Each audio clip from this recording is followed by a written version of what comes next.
USLD avec un service des urgences et on a également un secteur à risque qui est l'endoscopie.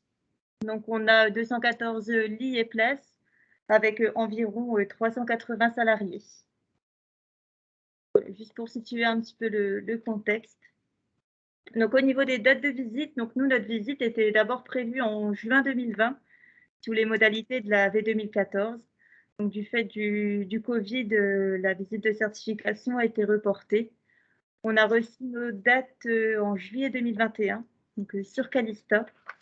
Et notre visite s'est déroulée du 11 octobre au 14 octobre 2021, donc avec 3 experts visiteurs, dont d'experts visiteurs coordonnateurs étaient une directrice des soins plus une directrice qualité. Je ne peux pas trop le rapprocher de moi parce que sinon il... Le deuxième expert visiteur était médecin, donc un médecin hygiéniste, et le troisième, un directeur adjoint. Donc nous, en interne, comment on s'est préparé à la certification? Donc on a été accompagné par le réseau santé qualité grâce à un consultant qui venait environ 1 à 2 fois tous les 2 mois au sein d'établissements, vraiment qui était présent sur le terrain et qui ciblait vraiment nos axes d'amélioration. On a remis un livret mémo aux professionnels, donc 6 mois avant la certification, et on a fait une deuxième diffusion 1 mois avant la certification. Donc c'était un petit livret de format A5 en fait d'une vingtaine de pages, où là en fait on a vraiment réexpliqué un peu les méthodes et les points de vigilance par processus, vraiment des choses, il y a certaines choses qu'on voulait axer qu'on a mis à travers ce petit livret mémo. On a également organisé des réunions obligatoires pour tous les professionnels. Donc là, en fait, le contenu des réunions était personnalisé en fonction des catégories professionnelles. Donc on avait des réunions spécifiques IDE, des réunions spécifiques aides-soignants, des réunions spécifiques pour les médecins, des réunions spécifiques pour les ASL. Et là, en fait, les réunions, elles étaient menées par les pilotes de processus qui se succédaient et qui faisaient vraiment un point de sensibilisation sur vraiment des points de vigilance qu'on devait revoir en interne. Donc, on a sensibilisé au total 288 professionnels. On a également effectué des quick audits, donc des quick audits croisés en collaboration avec les infirmiers responsables. Donc, l'infirmier responsable d'un service allait du coup dans un autre service. Donc, on faisait ça 1 fois par mois et on regardait vraiment des choses concrètes comme par exemple date d'ouverture sur les flacons entamés, le rangement des stylos à insuline, la traçabilité des températures des frigos, la connaissance du numéro d'urgence vitale, etc. Donc vraiment des choses de base que les professionnels devaient avoir à leur connaissance. On a également effectué des patients traceurs en interne, donc avec les grilles de la Haute Autorité de Santé. Donc en 2019, on en a effectué environ 11, en 2020, on en a fait 6, et en 2021, avant la certification, on en a fait 7. Donc voilà un petit peu en interne comment on s'est préparé. Je ne sais pas si vous voulez des choses. Les quick audits ont vraiment préparé les équipes à l'arrivée des experts visiteurs parce qu'on voilà, on s'est présenté au démarrage, on est les responsables d'un autre service et on vient auditer. Et donc au début, ça a été un petit peu mal perçu. Et puis petit à petit, voilà, ils ont compris l'intérêt et de ce fait-là, ça a aidé en tout cas, même après à l'arrivée des experts visiteurs, ils étaient beaucoup plus enclins à l'échange et il y avait moins de stress, voilà, dans ce sens-là. Et aujourd'hui, c'est quelque chose qu'on continue du coup tous les mois, même après la certification. Concernant la visite de certification en elle-même, donc on a reçu le calendrier de visite le 20 septembre 2021 et une semaine après, en fait, on a eu un échange avec la chef de projet HAS, l'expert visiteur coordonnateur, et nous, vraiment pour échanger sur le calendrier de visite, pour éventuellement faire quelques modifications, comme par exemple, il nous avait mis l'endoscopie le lundi. Or, nous, à la polyclinique, on fait que l'endoscopie le mardi et le jeudi. Donc, on a demandé qu'il y ait quelques modifications vraiment d'ordre logistique. Et ensuite, on a échangé sur des questions éventuelles qu'on pouvait avoir en interne par rapport au repas ou autre. Au niveau je vois qu'il y a une main levée, je suis désolée. Alors, il y a une main levée. Madame Bianic. Oui, c'est ça. Bonjour, Marie Bianic du CHU de Lille. Juste, excusez-moi, c'était sur la diapo précédente. Je n'ai pas levé la main peut-être assez tôt. Est-ce que vous pouvez juste nous en dire un petit peu plus sur les réunions personnalisées? Peut-être quels outils vous aviez peut-être développés en interne? Est-ce que ça veut dire que vous avez comment dire, réparti un petit peu les attendus HAS par métier ou comment vous avez procédé pour personnaliser ces réunions? Oui, c'est par métier, par catégorie professionnelle. Par exemple, les réunions infirmiers, il y avait la pharmacienne qui intervenait, l'identito, référent identito qui intervenait, cadre supérieur de santé, alors que pour une ASL, peut-être que la pharmacie n'était pas forcément présente. On a vraiment du coup fait en fonction des catégories professionnelles des réunions. D'accord. Mais ça ne veut pas dire que les attendus HAS, vous les avez traduits, par exemple, je vais prendre, si c'est ça, hein, vous avez dit, pour une infirmière, les attendus HAS, c'est ça, sur telle thématique, c'est ça? Exactement. On a repris un petit peu, on était au niveau les pilotes de processus, voilà. Et donc, on a vraiment fait chacun par rapport à son pilotage, on a fait le point sur les attendus de l'HAS et on a été vraiment très concret pendant ces temps de formation. On les a construits tous ensemble. De ce fait-là, on avait vraiment un temps dédié chacun, hein, et chaque intervenant avait un temps dédié et ça a duré parfois 2 ou 3 heures. On a adapté les temps de réunion aussi aux catégories professionnelles, hein, c'était plus ou moins long en fonction des catégories professionnelles. Chaque pilote avait un temps d'intervention et puis on se succédait comme ça pendant 2 ou 3 heures. Voilà. Mais vraiment, le contenu, on a vraiment identifié ce que les soignants devaient retenir, savoir. Alors, c'était des rappels hein, parfois, mais en tout cas, c'était les choses les plus importantes. Et on leur a laissé après, bien sûr, l'ensemble du diaporama, voilà, pour qu'ils puissent le relire. Voilà. Mais on a vraiment ciblé avec le manuel. D'accord, oui, ben ça paraît effectivement intéressant parce que chaque catégorie de professionnels comprend quel est son rôle et ses tâches, on va dire, au quotidien, quoi. C'est exactement ça. On a adopté cette méthode-là. Les autres années, on faisait une intervention par pilote de processus dans les services de soins. C'est-à-dire qu'un temps de la journée, voilà, sur un mois par exemple, chaque pilote venait un jour l'un, l'autre jour l'autre, mais c'était moins pertinent. On était souvent, voilà, forcément quand c'est au sein des services, les équipes sont rangées. Et ils ne sont pas forcément sensibles à ce qu'on leur dit. Donc là, on a adopté cette méthode et on a été content du résultat. Du résultat, oui. D'accord. Très bien, merci.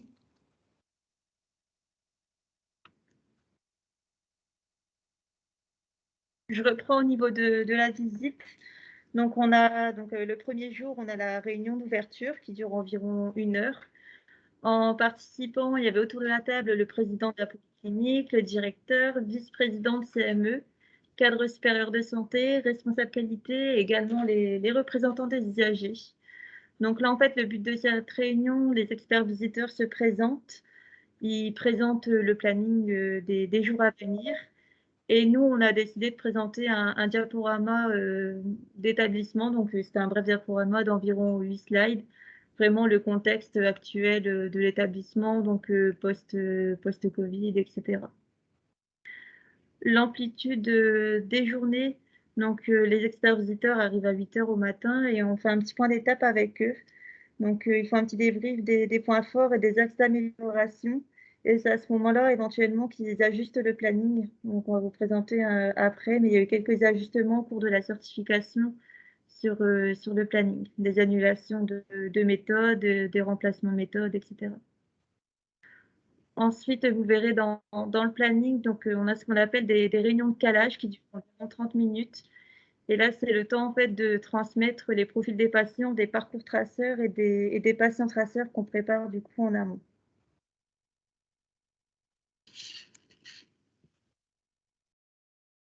Donc ça, c'était notre programme de visite. Donc nous, on a eu 5 patients traceurs, 4 parcours traceurs, 10 traceurs ciblés et 9 petits systèmes, dont 3 rencontres avec la gouvernance, 5 rencontres avec les professionnels, donc là où vraiment les experts visiteurs allaient directement sur le terrain pour échanger avec eux, et une rencontre avec les représentants des usagers. Donc là, je vous ai mis un petit peu une demi-journée type, donc c'est le calendrier qu'on reçoit de la HAS. Donc vraiment, en une demi-journée, ils vont sur pas mal de services, ils font pas mal de choses. Là, ils ont fait déjà deux traceurs ciblés, un parcours traceur, 2 patients traceurs, vraiment sur une demi-journée, en sachant qu'ils sont vraiment sur le terrain de 8h30 à 17h30.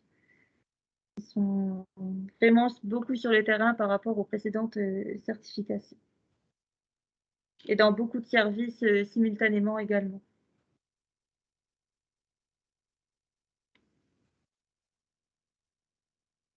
Donc là, c'est un petit retour par rapport à nos patients traceurs. Donc nous, on a eu un patient traceur en court séjour, un en addicto, 2 en SSR, donc SSR polyvalent et SSR gériatrique, un à l'USLD et un en UHR. Donc là, en fait, on a eu un patient traceur qui a été annulé en endoscopie et un patient traceur qui a été ajouté en UHR. Donc tout ça, ça s'est fait du coup au cours de la visite, au niveau du 2e jour.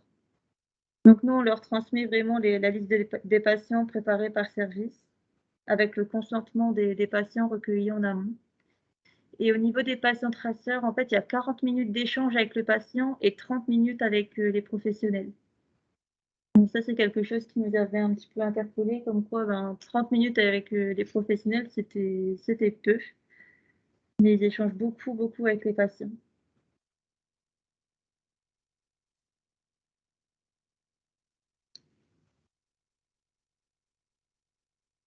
Donc là, notre planning par rapport au parcours traceur, donc on en a eu 4. Donc on a eu un parcours traceur, un transfert du domicile vers le court séjour, puis en UCC. Un parcours traceur, un patient qui arrive aux urgences, qui est transféré en médecine, puis en SSR, avec un retour en domicile. Un 3e parcours traceur, un patient qui est transféré du domicile, puis en médecine ou en SSR, et qui est transféré en soins palliatifs. Et un 4e parcours traceur en endoscopie. Donc ça, en fait, les types de parcours, on les a via le calendrier qu'on reçoit 2 semaines avant. Nous, le DIM nous a permis de ressortir un peu les types de parcours et de sélectionner du coup les profils des patients qu'on allait proposer aux experts visiteurs. Donc au niveau des parcours traceurs, il y a 1 heure d'échange avec les professionnels. Donc vraiment tous les professionnels qui ont été vraiment dans le parcours du patient. Et ensuite, il y a 1h45 de parcours physique du patient, vraiment de l'entrée à la sortie. Ouais, donc là, ils regardent vraiment partout, même pendant les parcours traceurs où on est autour d'une table, par exemple, ils demandent aux professionnels de regarder les mains pour regarder le 0 bijou, etc. Et même pendant les parcours traceurs, ils sont constamment en train d'observer en fait l'environnement. L'environnement, les paroles, etc.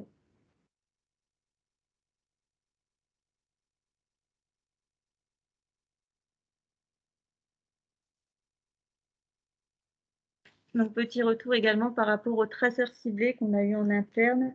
Donc, on a eu 3 traceurs ciblés par rapport aux médicaments. Donc, on a eu un traceur ciblé médicaments à risque péros, médicaments à risque injectable et le 3e par rapport aux antibiotiques. On a eu 3 traceurs ciblés également par rapport aux IAS, donc par rapport aux précautions standards, par rapport aux précautions standards et complémentaires, et également un spécifique par rapport à la désinfection des endoscopes. Et ensuite, on a eu 4 autres traceurs ciblés, donc un par rapport aux événements indésirables, un par rapport au transport intra-hospitalier des patients, Un par rapport à la gestion des DPSL et le dernier par rapport à l'accueil non programmé des patients. Donc là, les experts ils ont vraiment utilisé leur grille Calista. Nous, on avait demandé aux experts visiteurs si éventuellement la présence du pharmacien, de l'hygiène ou autre était contraignant. Mais globalement, ouais, ils étaient présents et c'était vraiment bénéfique pour répondre à certaines questions des experts visiteurs. Et au niveau des traceurs ciblés, ils ont été vraiment dans tous les services pour échanger vraiment sur les pratiques des professionnels. À certains moments, ils mettent 2 services pour un traceur ciblé. Et là, en fait, ils font le choix, soit ils vont dans un service et ils ont du coup tous les éléments en leur possession, ou ils font le choix d'aller dans les 2 services. Ça dépend vraiment des traceurs ciblés.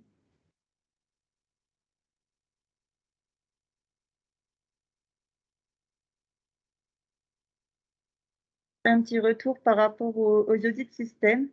Donc là, on en a eu 3 avec la gouvernance. Donc un par rapport à la coordination territoriale, l'engagement du patient. Un par rapport à la maîtrise des risques et la dynamique d'amélioration. Et un 3e par rapport au leadership et la QVT, et le travail en équipe. Il y a eu un 4e audit système avec uniquement les représentants des usagers qui étaient présents. Et ensuite, il y a eu 5 échanges avec les professionnels. Donc en fait, là, ils échangeaient vraiment avec tous les professionnels sur l'engagement du patient, la maîtrise des risques, enfin, vraiment tout ce qu'ils avaient vu avec nous, la gouvernance et les représentants des usagers. Et lors des audits système avec la gouvernance, vraiment, ils utilisaient les grilles Calista. Il n'y avait pas de questions autres. Vraiment, ils suivaient de A à Z leur grille. Il y a juste une fois où c'était un petit peu déroutant parce que il y avait différentes thématiques abordées. Vraiment, on passait du développement durable à la maîtrise des risques. Du coup, on a eu du mal à se mettre dedans, mais c'est vraiment les grilles qu'ils utilisent systématiquement. Nous, on avait déjà préparé en amont, du coup, les grilles. On avait préparé en amont les grilles Calista, on avait préparé nos éléments de preuve qu'on pouvait soumettre du coup directement aux experts visiteurs.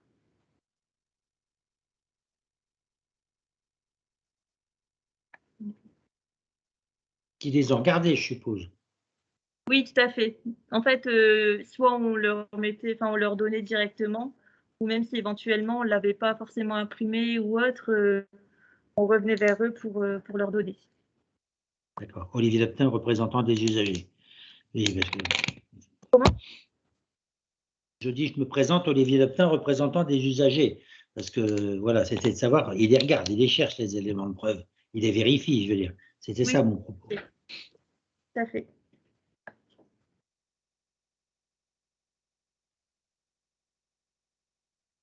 Donc voilà, ça c'était notre programme par rapport aux différentes méthodes. Après l'observation, c'est vraiment ce qu'ils font en continu à travers le traceur ciblé, à travers le système, à travers les parcours traceurs. Enfin, c'est vraiment des choses en continu, ils n'ont pas de temps spécifique pour les observations. Au niveau de la visite, donc en fin de visite. Comment ? Allô ? Olivier Daptin, j'ai une question subsidiaire. L'entretien avec le patient qui a duré, donc là, les grilles dans le patient traceur, l'entretien avec le patient se fait en tête-à-tête avec l'expert visiteur et le patient en présence de personnel ou sans présence de personnel? Non, sans présence de personnel. Il me semblait bien, mais je voulais la vérification qu'effectivement, c'est comme ça que ça... Ok, voilà. Et donc, effectivement, c'est 45 minutes d'entretien avec le patient et après, un débriefing, enfin, avec 30 minutes avec l'équipe. C'est comme ça que c'est prévu et que ça se passe. Tout à fait. Et les patients traceurs Ok. sont effectués par le médecin, l'expert visiteur médecin. Oui, parce que de toute façon, il y a des éléments médicaux il faut que ce soit un médecin, j'entends bien. D'accord. Ok, merci. J'ai plus de questions pour l'instant. Donc au niveau de la fin de la visite, donc on a eu le bilan de fin de visite, donc c'est le dernier jour, ça dure environ 2 heures. Nous les participants, donc il y avait le directeur, vice-président de CME, tous les cadres de la polyclinique et également les représentants des usagers. Et ensuite, en deuxième partie, il y a une restitution plénière, donc qui dure environ 1 heure. Et nous, on a fait le choix de l'ouvrir à tous les professionnels de la polyclinique.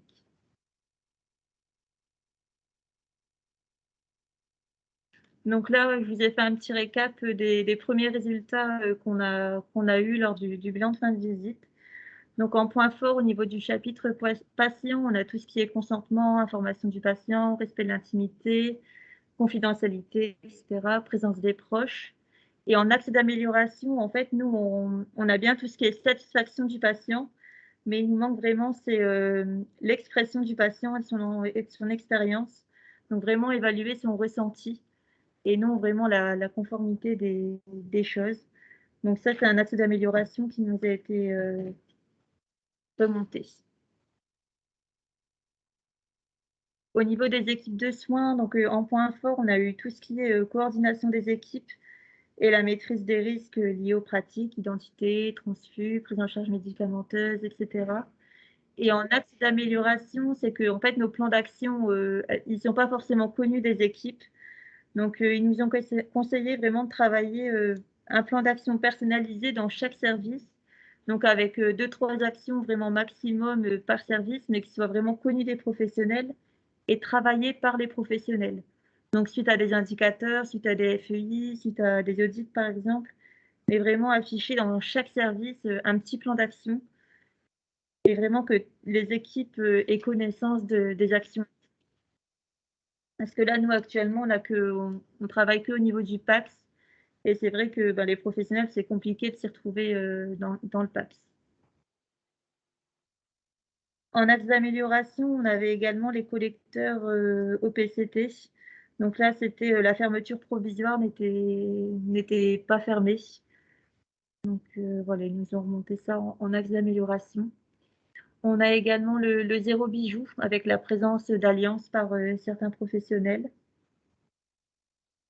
Et on a également un petit sujet par rapport au traitement personnel des patients quand ils arrivent avec leurs petits sachets.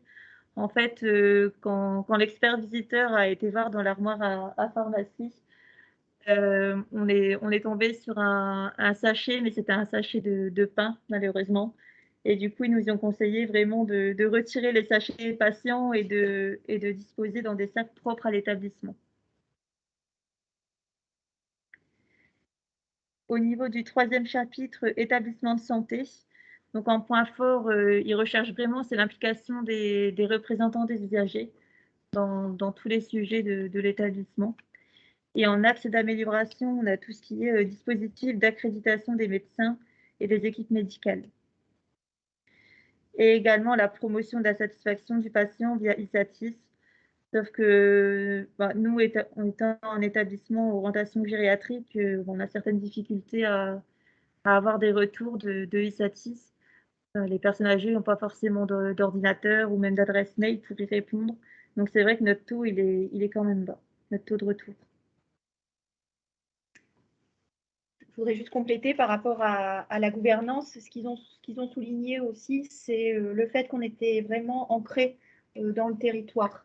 Voilà, et ça, c'était positif, qu'on était vraiment bien implanté dans le territoire avec pas mal de conventions ou en tout cas avec des partenaires comme la CPTS, comme nous, des associations médico-sociales comme les Papillons Blancs, voilà, pour améliorer l'accès aux soins des personnes en situation de handicap. Enfin voilà, on avait pas mal de conventions et on était voilà, donc ça ils l'ont vraiment mis en avant aussi dans les restitutions. Et ça ils l'ont entre guillemets, enfin vous avez pu montrer vos conventions lors des audits système du coup. Exactement. D'accord. Exactement. Alors j'ai 2 mains levées, Madame Graal. Ah, votre micro est coupé.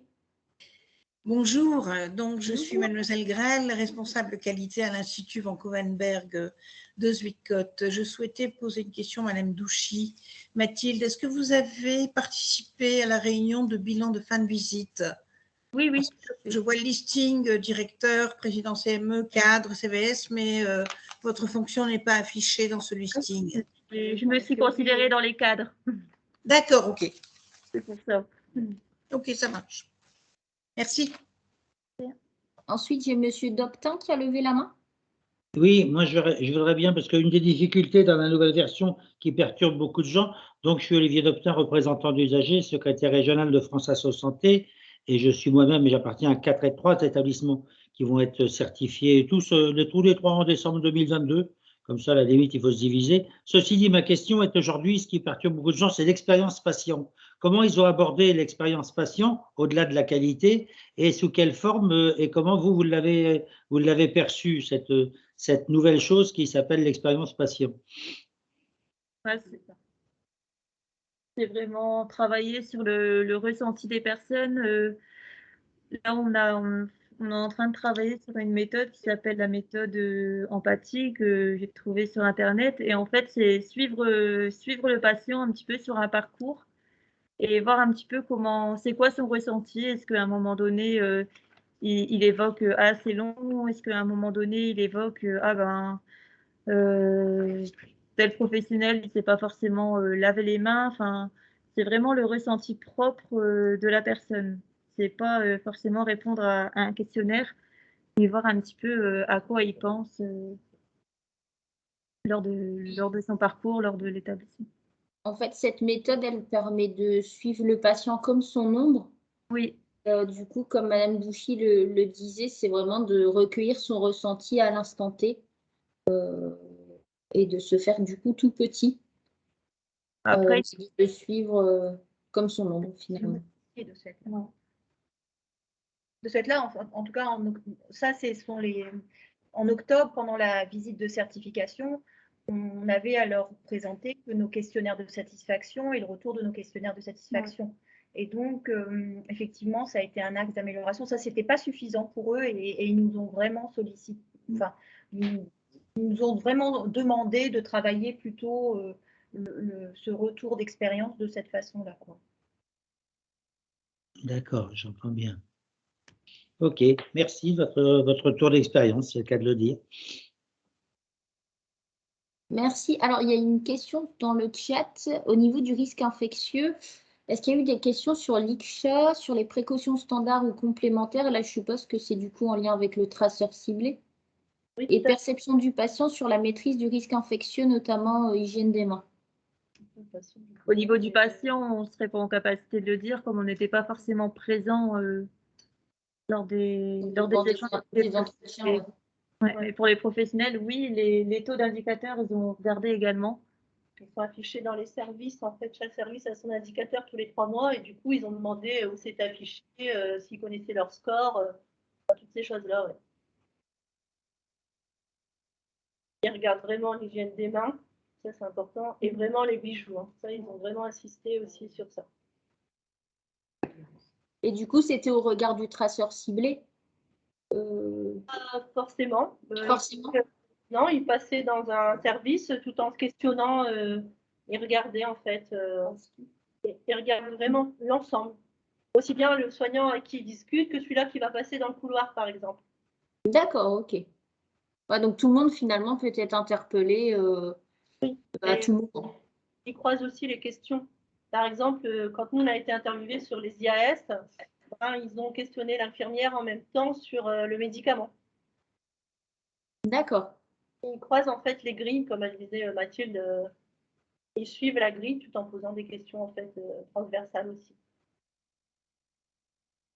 C'est vrai qu'ils ont une super coordination entre eux dès l'instant par exemple, les boîtes d'asserie au PCT, dès l'instant qu'un expert visiteur avait vu que la fermeture provisoire n'était pas fermée, dans la demi-journée qui suivait, tous les experts visiteurs ont regardé du coup les boîtes d'asserie. Ouais. Ça vraiment, ils se coordonnent bien entre eux, ils ont une bonne communication. Enfin...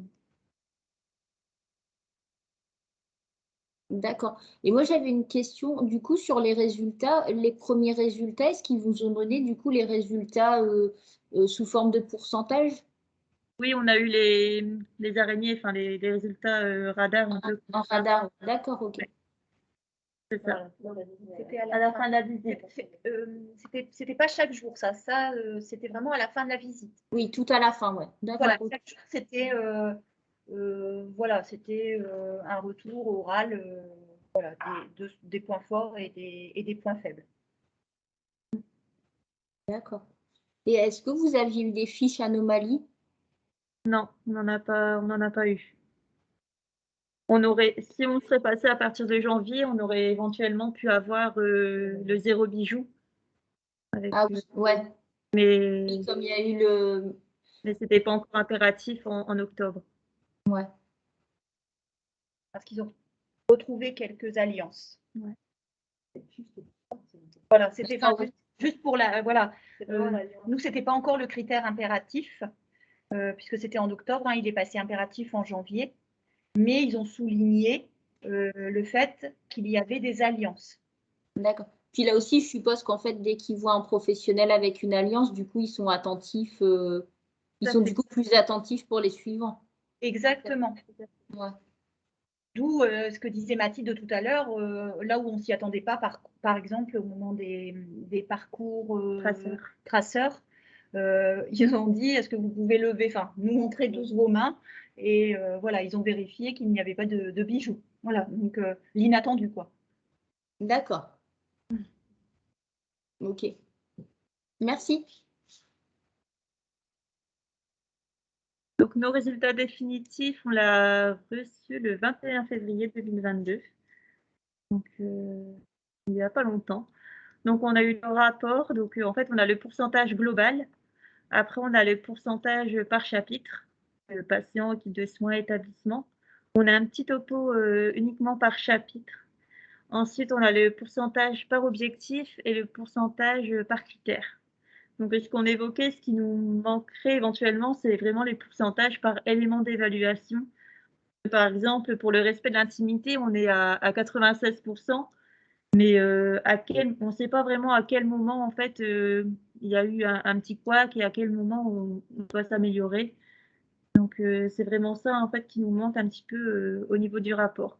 Parce que le rapport, après, c'est fait de graphiques et de tableaux avec des pourcentages.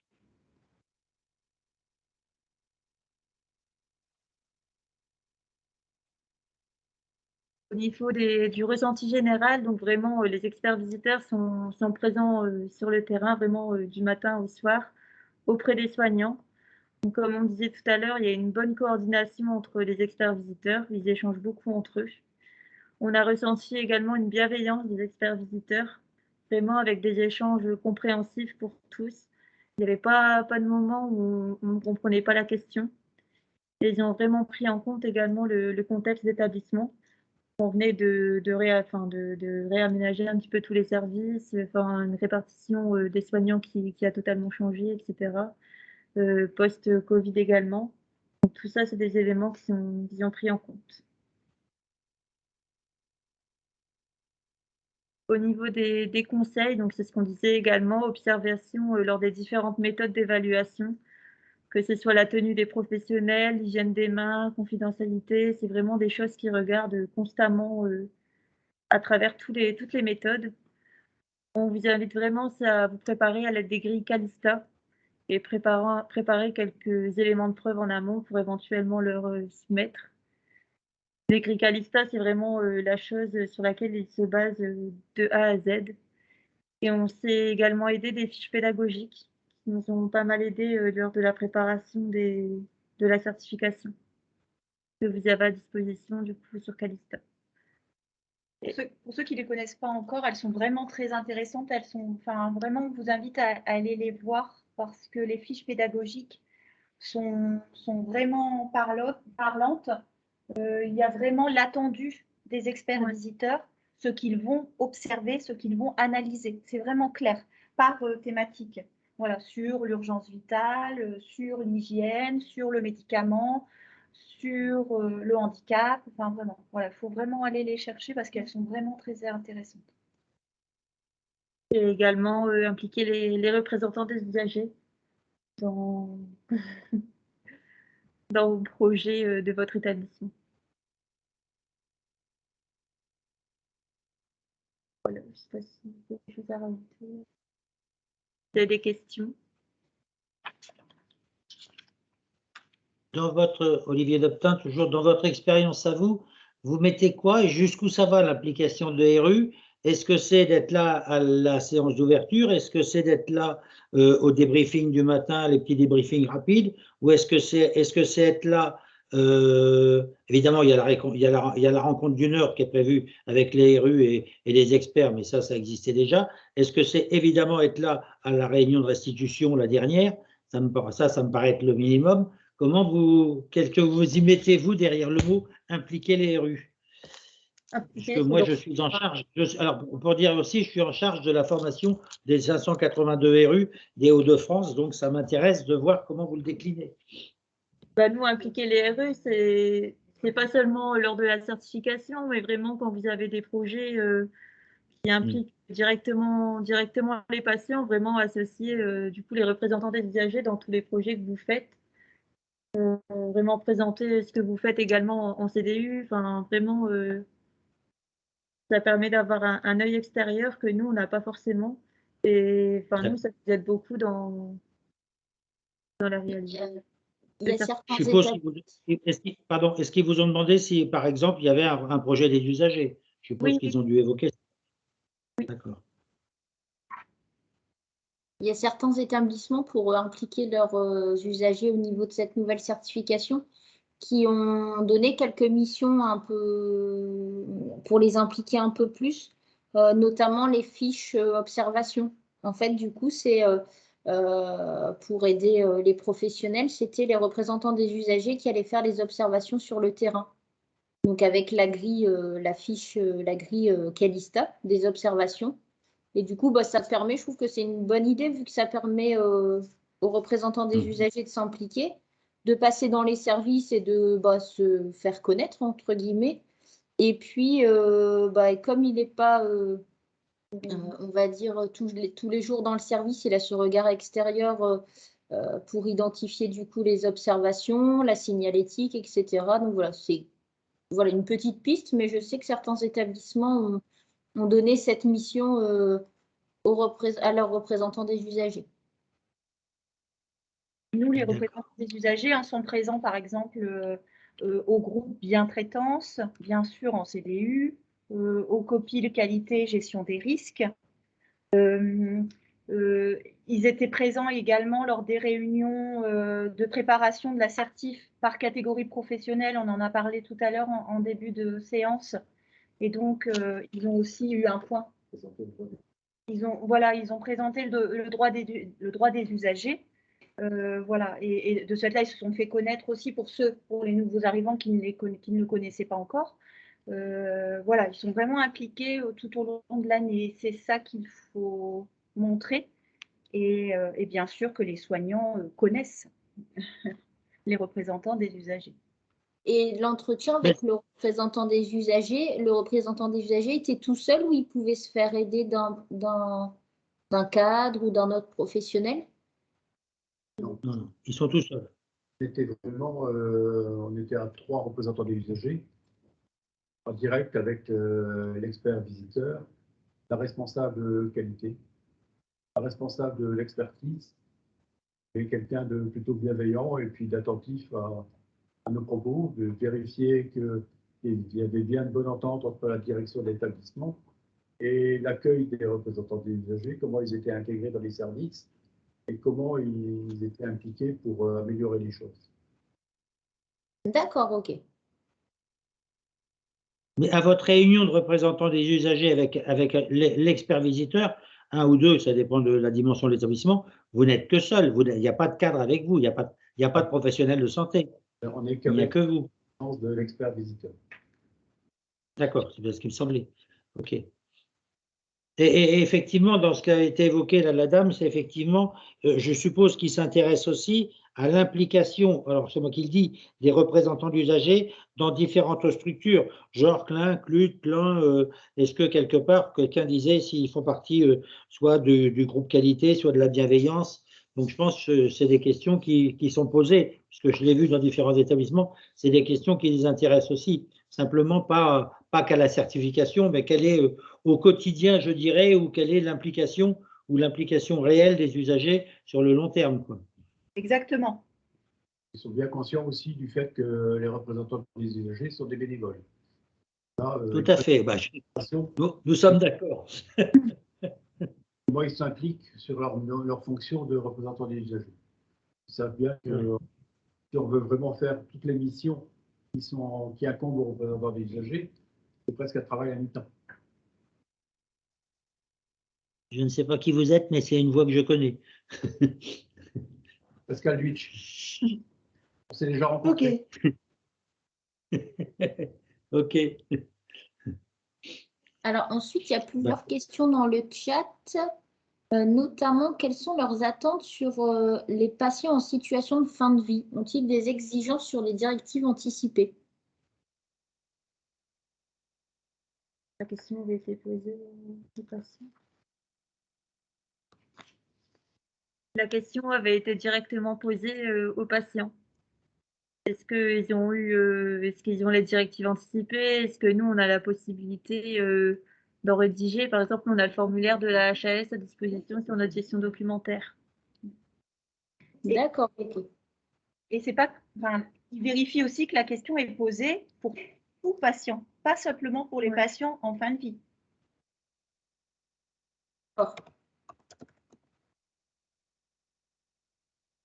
C'est une obligation.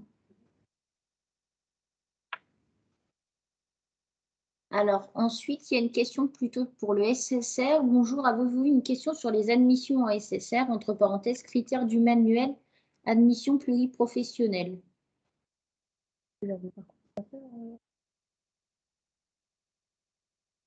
Alors, ils ont interrogé surtout sur la coordination des équipes et sur le travail en pluridisciplinarité. Donc, forcément, au moment de certains audits, on a vraiment bien mis autour de la table le personnel, alors pas que le cadre, hein, parce que de toute façon, le cadre là a un rôle second, parce qu'il est vraiment interrogé si quelque chose ne va pas ou s'il faut aller creuser. Mais sinon, c'est vraiment les soignants. Mais on avait mis autour de la table pas que des infirmières, des aides-soignantes et les médecins, mais il y avait aussi toutes les professions qui composent les équipes de rééducation, jusqu'aux bed managers aussi, qui participent à la coordination de l'entrée du patient. Bien sûr, toute équipe de rééducation, kiné, psychomote, diététicien, enfin voilà. L'infirmière coordinatrice de parcours aussi, hein, parce qu'on a une infirmière coordinatrice de parcours. De ce fait-là, ça a été. Enfin, faut pas hésiter, voilà, à mettre autour de la table toutes ces compétences-là pour bien montrer qu'on a une coordination aussi à ce niveau-là. Bien sûr, après, pour les SSR, pour revenir un petit peu au SSR, bien sûr, on a mis en avant qu'on faisait des réunions de synthèse hebdomadaires et on a expliqué qu'on mettait autour de la table aussi, alors pas toutes ces personnes-là, mais au moins la rééducation et puis les équipes soignantes de terrain. Je ne sais pas si ça répond à votre question. Alors, du coup, bon, je pense, oui. Et ça, du coup, ça a été, je pense, développé au niveau des parcours. Oui. Oui. Oui, ça répond tout à fait à la question. Merci. Alors ensuite, il y a une question. Les évaluateurs ont-ils demandé des données quantitatives sur les événements indésirables? Oui. En fait, ils ont demandé du coup la liste des événements indésirables. Donc ça, ils les avaient tous à leur connaissance. Et puis, quand ils faisaient un traceur ciblé, ils avaient connaissance des événements indésirables. Et puis, ils savaient également rebondir dessus.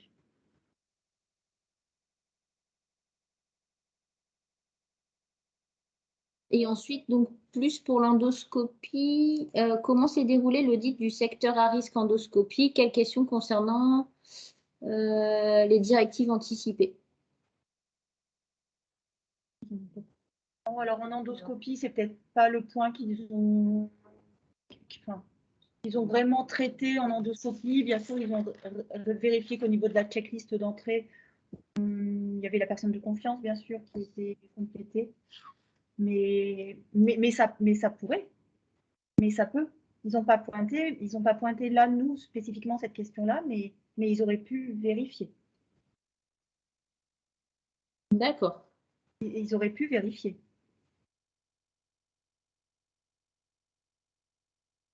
On est tenu de poser la question à chaque entrée. Avez-vous des directives anticipées? Oui, non.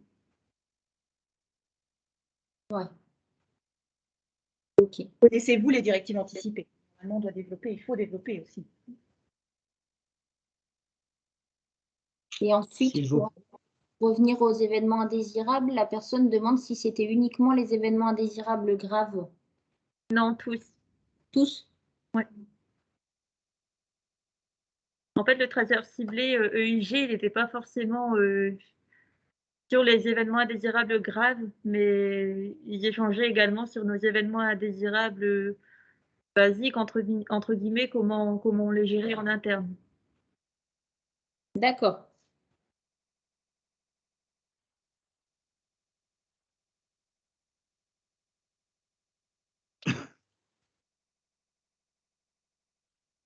Et ensuite, j'ai M. Doptin qui a levé la main. Oui, la question que je me posais, c'est quel lien, ou si, ont-ils fait un lien plus exactement entre les recommandations qu'a pu faire une CDU, la commission des usagers, et le plan qualité, ou plus, enfin, le plan qualité ou le programme des actions qualité qui sont menées par la CME. Parce que c'est un axe qui, je suis en train de penser, sur une ancienne, sur le tour d'avant, une certification dans un établissement, c'est quelque chose qu'ils avaient relevé. En quoi il y a un lien direct ou indirect, mais direct, entre les attentes de la CDU, les recommandations avec des points d'amélioration et l'intégration de ça ou la reprise en compte dans le plan de qualité de la CDU, piloté par la CME. Est-ce que c'est des sujets d'une manière ou d'une autre qu'ils ont évoqués? Ils évoquent pas forcément, mais ils en ont connaissance. En fait, ils demandent du coup le PAX et puis ils ont aussi à leur disposition tous les comptes rendus de CME et ils font le lien en fait entre les différents documents eux-mêmes. Et quand ils ont une question particulière, ils reviennent vers nous pour échanger par rapport à Okay. Donc en amont, si je comprends bien, ils croisent des informations qu'ils ont et après ils vérifient comme ils faisaient. Mais là, c'est à travers des questions à la fois relativement anodines, si je peux dire, ou quelque part, qui viennent vérifier, qui font le lien entre les choses. C'est ça que je comprends. Oui. OK. Et ensuite, il y a une question sur la contention. Est-ce que vous avez eu des questions particulières là-dessus? Peut-être avec les entretiens patients, sûrement? Oui, certainement. Et oui, ils ont eu, et sur la liberté d'aller et venir, enfin, c'était un point, hein, la contention, c'était un point d'observation. Donc ça, ils ont vérifié, hein, quand il y avait une contention qui était positionnée. Ils ont vérifié surtout qu'il y avait une prescription, bien sûr, qu'il y avait une réévaluation donc, tous les jours et surtout une réflexion en équipe de la pertinence ou pas de la contention, du bénéfice-risque. Voilà, surtout ça, s'interroger sur le bénéfice-risque et que ce soit noté dans le dossier. D'accord. Et ensuite, quel est votre ressenti par rapport aux précédentes versions de la certification? Ah oui, je te laisse. Ah, pardon. Je suis la pharmacienne. Vraiment, mon ressenti, s'il y avait une phrase pour résumer, c'est qu'on ne peut vraiment rien leur cacher.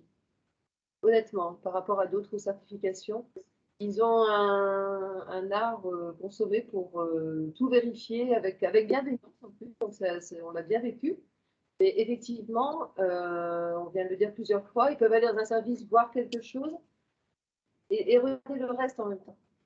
Ils vous interrogent sur le médicament, mais ils regardent si vous portez votre alliance. Enfin, ouais, on l'a déjà dit. Et tout est comme ça. Et ils recroisent énormément. Et moi, ils m'ont évidemment interrogé sur le circuit des médicaments à développer, hein, de A jusqu'à Z. Sauf qu'ils vont immédiatement vérifier auprès de différents professionnels.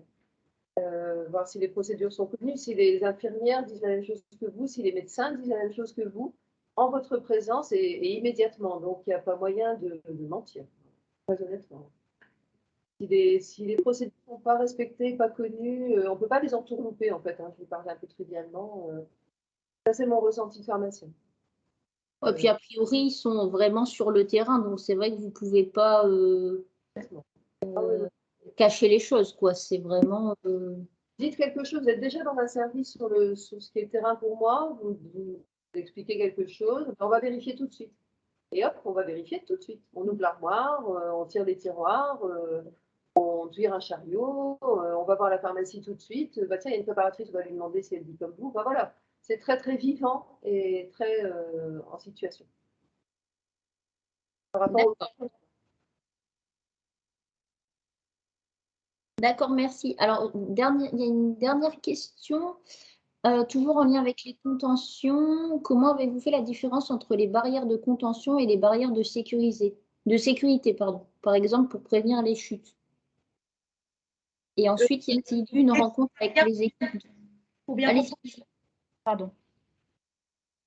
Non, allez-y. Pour bien comprendre la question, donc entre les barrières de lit que l'on met sur prescription et la barrière qui sécurise parce que c'est le patient lui-même qui a demandé à ce qu'on mette la barrière le soir, par exemple. C'est ça? Je pense que c'est ça, oui. Tout simplement parce que ce sera écrit dans le dossier. Si l'infirmière écrit dans le dossier barrière mise à la demande du patient, ça passera. Parce que c'est une barrière qui va lui servir à maintenir son autonomie, parce que grâce à ça, il va pouvoir prendre appui et puis se retourner. Voilà. Si c'est mis pour favoriser son bien-être quelque part et son autonomie, bah, et que c'est tracé dans le dossier, c'est expliqué, c'est argumenté, ça passera. D'accord. Et ensuite, il y a une question, est-ce qu'ils ont rencontré les équipes de nuit? Oui, tout à fait. Oui. Ils sont restés, voilà, une fois au cours des 3 jours, ils sont restés le soir, en début de poste, enfin, moi, par exemple, en l'occurrence, c'était vers 22h, 22h30. Ils ont rencontré, donc les 3 experts visiteurs sont restés et ont rencontré 3 équipes de nuit différentes. D'accord. Du coup, dans l'audit système. C'est rentré dans l'audit système. Ouais, dans l'audit système entretien professionnel, du coup. Oui. D'accord. Oui, pour nous, ça a été comme ça. Alors, j'ai Madame Graal qui a levé la main.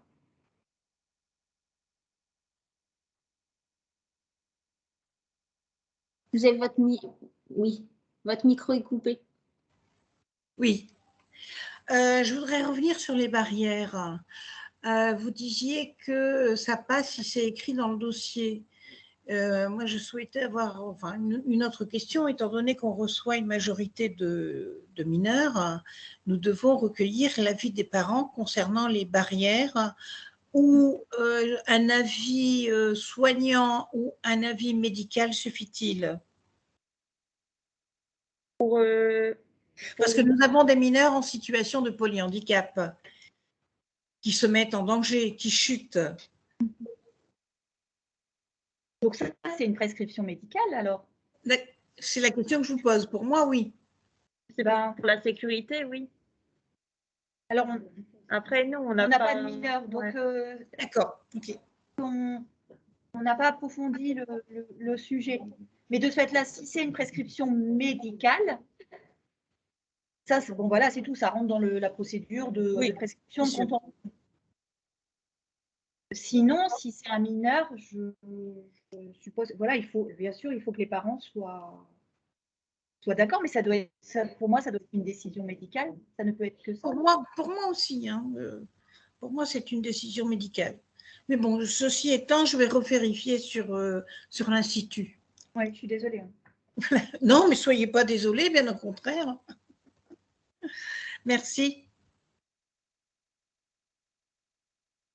Merci beaucoup du coup pour toutes ces informations complémentaires. Est-ce qu'il y a d'autres questions? J'ai une question subsidiaire. Oui. Monsieur, est-ce que à travers parce que en octobre dernier que vous avez eu la certification qui sont venus, c'est ça? Oui.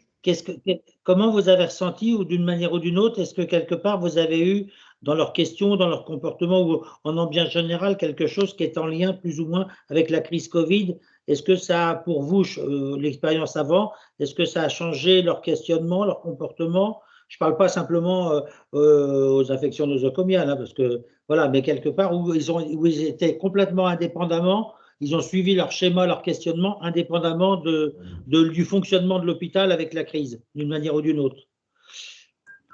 Oui, complètement. Ça n'a rien changé, ça. D'accord. Ils ont déroulé leur système, enfin, ils ont déroulé la certification indépendamment du contexte général. Voilà, ok. C'était ça ma question. Dernière chose, retour d'expérience personnelle, puisqu'il n'y a pas longtemps, j'ai été hospitalisé dans un tout petit lit et j'ai un gabarit quand même qui est assez grand. Et quand moi, j'ai mis les barrières de sécurité, parce que je me suis dit, dans un lit d'une personne, je vais me casser la gueule cette nuit, vu que j'ai plus l'habitude d'avoir un grand lit, et ben, je me suis fait engueuler par l'infirmière qui les a retirés, qui m'a dit, monsieur, vous ne pouvez pas les mettre, c'est d'une prescription médicale. Sans quoi, je lui ai dit, je suis un grand adulte et responsable, je vais donc mettre les barrières pour éviter de me retourner en dormant et de me casser la gueule. Nous avons eu un point de divergence avec l'infirmière. Mais comme c'était le soir et la nuit, elle n'a pas appelé le médecin et j'ai bien dormi en toute sécurité avec mes barrières. Ce qui est important, c'est suivre la volonté des personnes. Hein. Voilà. Et d'ailleurs, c'est bien pour ça que je parle. Mais c'est pour ça que tout à l'heure, j'ai commencé en faisant l'expérience patient, c'est aussi ça pour moi. Et c'est aussi ça que quelque part on dit, c'est tenir compte de l'expérience du patient, c'est pas simplement, c'est aussi quelque part les habitudes de vie des gens, j'entends bien, de suivre son ressenti, si c'est trop long, si il n'a pas de visite, tout ça, mais c'est aussi l'expérience patient, c'est nous nous connaissons en tant que patients, nous savons ce qui nous va, je dis bien nous, et on sait aussi ce qui ne nous va pas. Et même quand on est hospitalisé, on a aussi le droit d'avoir des, je le dis parce que on a le droit aussi d'avoir des attentes et qui sont peut-être non pas hors normes, mais qui dès l'instant ne mettent pas en sécurité ni le personnel ni rien. Mais voilà, c'est ça aussi pour moi l'expérience patient, c'est tenir compte non seulement de ce ressenti, mais de ses désirs quand toutefois voilà, c'est ça. Et donc, c'est pour ça que je m'interrogeais, parce que j'ai vu déjà un certain nombre de retours, alors pas toujours dans les Hauts-de-France, mais d'autres établissements où visiblement la notion d'expérience patient est en train, alors ça émerge, hein, mais petit à petit, c'est effectivement comment le patient est acteur de sa santé, y compris quand il est hospitalisé. C'était ça que tout à l'heure, mais j'ai compris la façon ils ont suivi, c'était le ressenti de la personne. Comme quelqu'un a dit, le suivre contre son ombre, comme son ombre. Je ne suis pas bien sûr que moi j'accepterais qu'on me suive comme mon ombre, parce que effectivement, j'aime bien ma liberté de me promener. Et voilà, et je suis très certain que là, toutes les visites, accréditations, enfin certifications qui va y avoir lieu, ils vont être très attentifs à tout ce qui est la circulation, la liberté d'aller et de venir, de quel que soit les établissements, et d'autant plus si c'est des secteurs où il y a de la gérontologie ou si c'est des secteurs où il y a de la psychiatrie ou de la santé mentale. Je pense que là-dessus, il faut s'attendre à ce qu'ils soient extrêmement vigilants. Merci. Exactement, ça me permet de compléter simplement ce que vous venez de dire concernant l'expérience patient. Ce qui est vraiment important, ce qu'ils ont souligné également, c'était le fait de favoriser l'autonomie des personnes. Bah oui. Et de préserver cette autonomie. Ça a été, ils ont vérifié ça hein, dans les plans de soins, etc., que les aides-soignantes, que les infirmières, voilà, évaluer l'autonomie du patient à l'arrivée, et surtout que nous sommes dans un secteur de médecine et gériatrique, donc c'était d'autant plus important. Donc ça, ils l'ont vraiment bien vérifié. Et c'est très, c'est primordial parce qu'on sait très bien que chez une personne âgée qui était chez elle ou qui était même âgée, autonome, qui avait une autonomie de développement, le fait qu'elle soit hospitalisée au-delà des 8 jours, on sait que la ligne de perte de l'autonomie de façon, ou une partie de l'autonomie de façon définitive, elle se joue parfois à 8-10 jours près quelquefois. Donc on sait que là-dessus, ils vont être très vigilants, c'est logique. Voilà, J'ai fini, pardon. Merci, Monsieur Doptin. Alors, il y a une question sur la qualité de vie au travail. Quelles étaient les attentes, les questions sur la thématique qualité de vie au travail? Est-ce qu'il y a eu des questions particulières qui ont été posées aux professionnels sur justement la politique qualité de vie au travail de l'établissement? En fait, au niveau de la QVT, il y a eu un audit gouvernance, donc QVT, leadership et travail en équipe.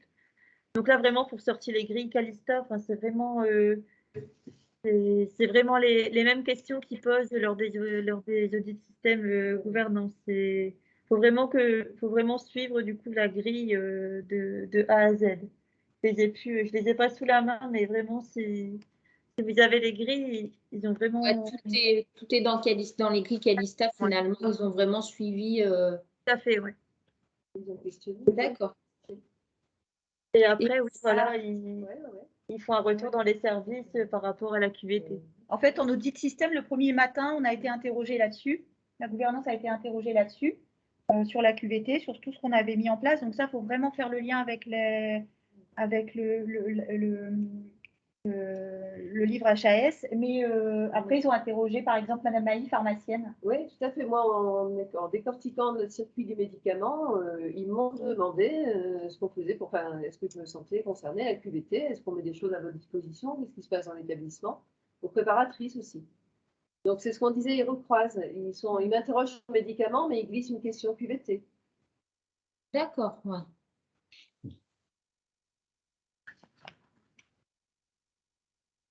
Et ensuite, du coup, il y a une question concernant l'expérience patient. Se sont-ils intéressés à savoir si nous mettons en place une approche clinique de l'évaluation de la qualité de vie, comme par exemple la mise en place d'outils PROMS?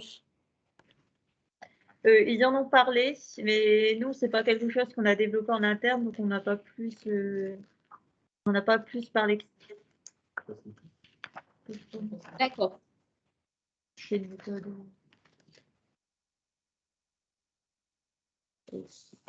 Est-ce qu'il y a d'autres J'ai l'intime, pardon, Olivier Doptin, pardon, je disais Olivier Doptin, j'ai l'intime conviction, mais ce n'est que la mienne, que le PROMS, là, ça va être ce coup-ci un coup d'essai, tout du moins, ça va commencer, mais qu'on est à peu près certain que le prochain tour de certification, ça deviendra quelque chose qui sera prégnant. Mais pour l'instant, ils sont en train, voilà, ça arrive. Tout ce que vous appelez les PROMS, les PREMS, tout ça, c'est pour l'instant, c'est quasiment un tour de piste d'essai. Moi, je le vis comme ça par rapport à cette certification. Mais je pense que dans les années, le prochain tour, ça va être déjà beaucoup plus incisif d'une certaine mesure. Ouais, ce sera les thématiques de demain, de la prochaine Voilà. itération, je pense. J'en suis à peu près certain. Alors, merci beaucoup. Est-ce qu'il y a d'autres questions? Alors, un grand merci du coup à la Polyclinique de Grande-Synthe pour ce retour d'expérience très complet.